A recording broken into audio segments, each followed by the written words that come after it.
అయోధ్య ప్రయాణం successfully complete అయిపోయింది. జై శ్రీరామ్. విశ్వేశ్వరం మాధవం దుండిం దండపానించ భైరవం వందే కాశీం గుహాం గంగాం భవానీం మణికర్ణికాం.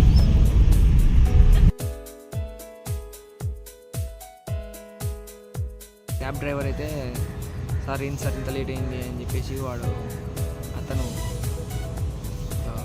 బీహార్ అతను, సార్ ఇంత లేట్ అయింది, ఏం చూస్తారు మీరు అని ఒక్క మాట అనేసరికి నాకు మొత్తానికి ట్రిప్ డ్రాప్ అవ్వాలనిపించింది. సో ఇప్పుడైతే అయోధ్య వెళ్తున్నాము, దారిలో ఉన్నాము. జనాలు కొంచెం ఇంట్రెస్టింగ్గా ఉన్నారు, కొంచెం మాట్లాడుకుంటా టైం పాస్ అయిపోతుంది. బట్ బ్యాడ్ థింగ్ ఏంటంటే మేము డే టైంలో వెళ్తున్నాం, నైట్ టైం జర్నీ ప్లాన్ చేసుకున్నా కానీ సో ఎలా ఉండే మనం హ్యాపీగా రాముడి దగ్గరికి వెళ్తున్నామా అనేది పాయింట్. మేము వెళ్తున్న వెహికల్ ఇప్పుడు ఏదో చిన్న ట్రబుల్ వచ్చి ఆగిపోయింది కాదు, మా డ్రైవర్ ఆపేస్తాడు, చిన్న టెక్నికల్ ఇష్యూ అంట.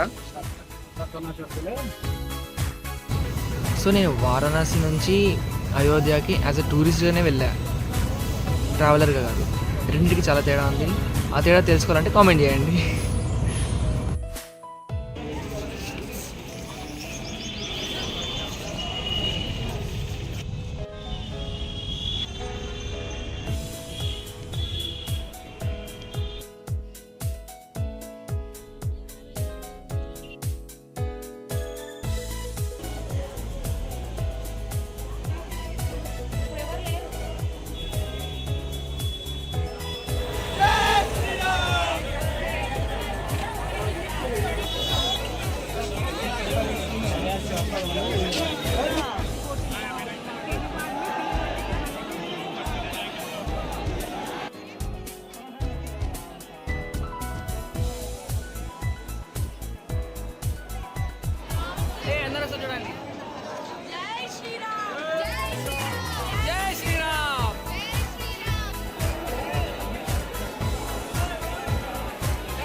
దర్శనం అయిపోయాక బయటకు వచ్చాము, దాని తర్వాత ఫొటోస్ దిగాము, దాని తర్వాత లగేజ్ తీసుకొని వెళ్ళిపోయాము. బయటకు వచ్చిన తర్వాత ఈ కాళ్ళ నొప్పులు మాత్రం ఫుల్ అండి, తిరిగి కాళ్ళు నొప్పులు వస్తున్నాయి. నాకు ఎలా నొప్పులు వస్తున్నాయి, మా పేరెంట్స్కి ఎలా ఉందో తెలియదు.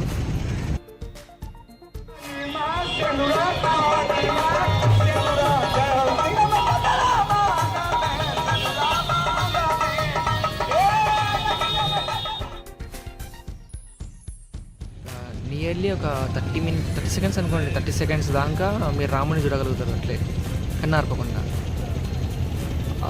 ఇంకోటి ఏంటంటే కళ్ళు డైవర్ట్ చేయడానికి ఆ పక్కనే డిజైన్స్ ఉంటాయి, అట్లా లాగేస్తాయి, చాలా బాగుంది.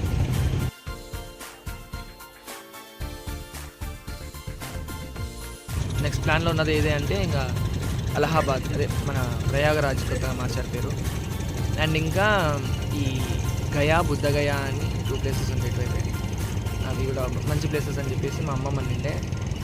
సో అవి విజిట్ చేసిన తర్వాత వాటి ఎక్స్పీరియన్స్ కూడా మీతో షేర్ చేసుకుంటాను. So that's all for now.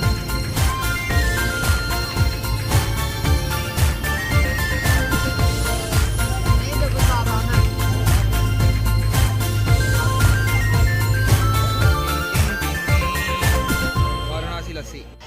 ఇప్పుడు మనం చౌకంబా భవన్ కచోడి గలీలోకి వెళ్తున్నాము. అక్కడ మన పూర్వీకుల పేర్లు అవన్నీ రాస్తుంటాయి. సో అవన్నీ ఒకసారి చూసి అక్కడ వాతావరణం ఎలా ఉంటుంది అనేది చూసి మాట్లాడదాం. అంతలో పోతే తిందాం.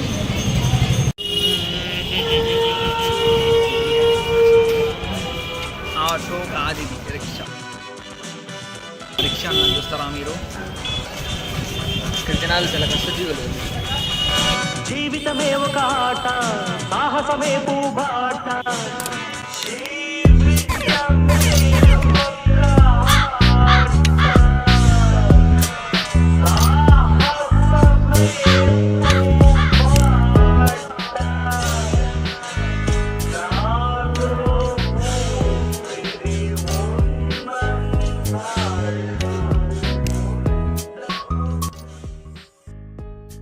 A few moments later.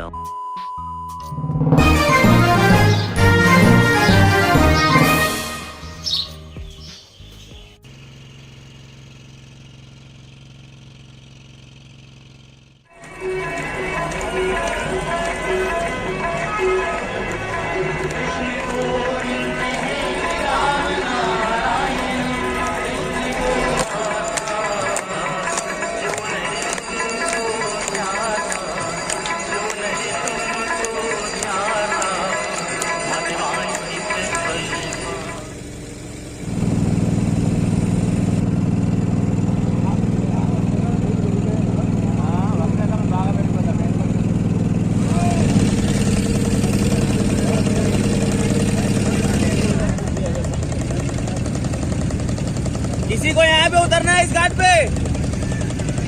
वहीं उतरेगा, ठीक है?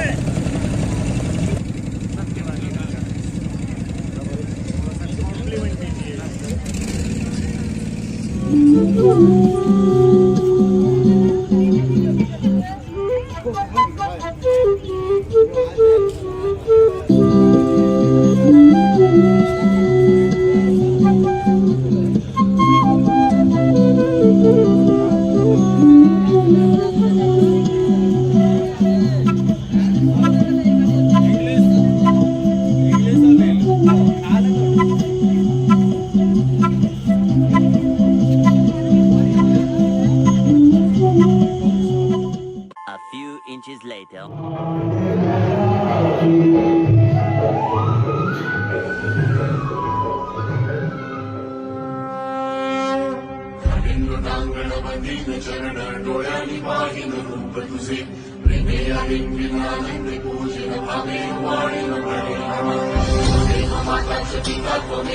Swami